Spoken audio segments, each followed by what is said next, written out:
Hello hustlers, and welcome back to the IVA Hustle channel. IVA Hustle provides education for freelancers and independent contractors. IVA Hustle can help you with things from startup to expansion and beyond. We'll give you tips on setting goals, doing research, planning, money management, and more. If this is the kind of information you find helpful, please hit the like button to let us know and help us out so we can continue to produce this kind of content to help hustlers like you. We also invite you to subscribe and tap the bell icon to be notified when we upload new content.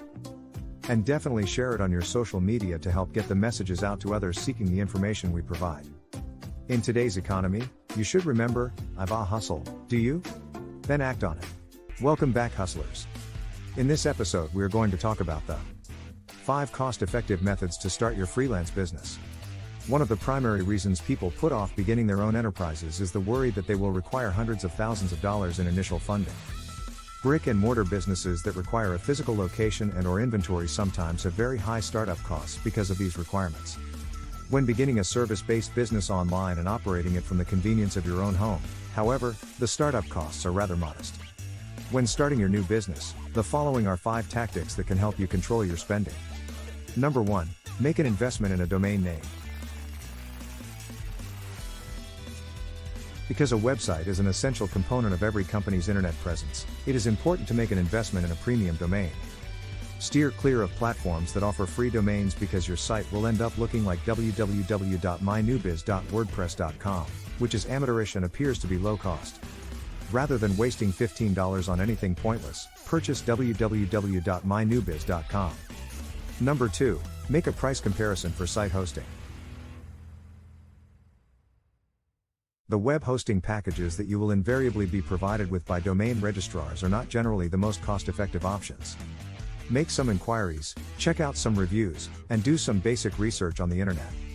There are web hosting plans available for as little as $10 a month, but you should make sure to inquire about their uptime percentage and the amount of time it takes for customer service to respond.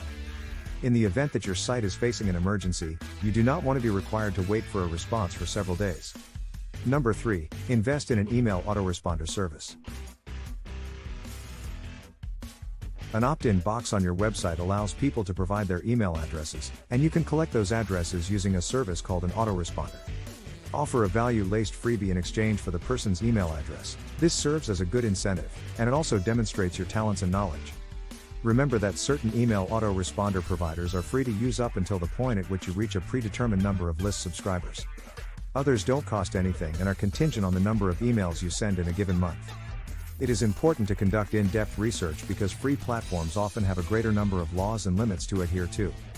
My advice is to select a system that is within your financial means while simultaneously formulating a strategy for how you intend to put it to use.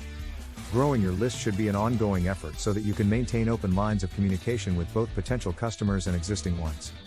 It is essential to maintain communication with potential customers because you can never predict when they will buy from you and become actual customers. Number 4. Create a brand board. When you are designing your website and producing any pictures you require for it, your products, or social media, a brand board will be essential for rapid reference as you work on these projects.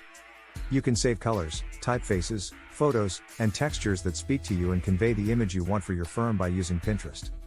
Make sure to incorporate all of these components into your photos as well as your social media presence.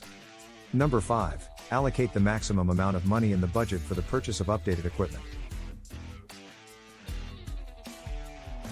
If you operate an online service, the vast bulk of your available funds should be allocated to the purchase of new hardware. It is essential to have reliable technology and internet connection in place if you wish to win the confidence of your customers. If you don't have the budget for the very best equipment, invest in something that's just a notch or two better than what you already have.